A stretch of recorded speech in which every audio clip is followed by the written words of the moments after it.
Sud Radio, le coup de gueule de Philippe David.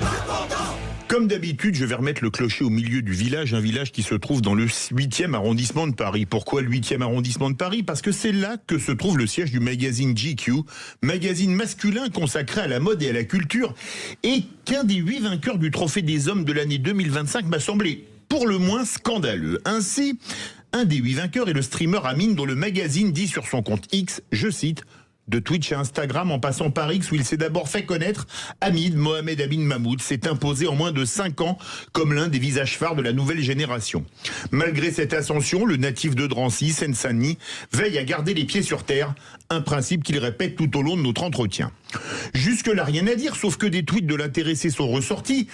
Et le moins qu'on puisse dire est qu'ils ont dû échapper à la sagacité des journalistes de GQ. Florilège. Les juifs, c'est des fils de pute. Un bon juif ne voit pas plus loin que le bout de son nez. Si j'étais nazi, mes gâteaux préférés seraient les petits fours. Évite la ligne 13 et la ligne 7, c'est abusé. Une ligne sur 2 t'emmène à Auschwitz. Enfin, pour conclure, une photo du footballeur Yassine Brahimi priant sur le terrain après avoir marqué avec le FC Porto contre le Maccabi Tel Aviv il y a 10 ans avec ce commentaire « Brahimi qui marque contre Tel Aviv et qui prie en direction d'Auschwitz ». Incroyable.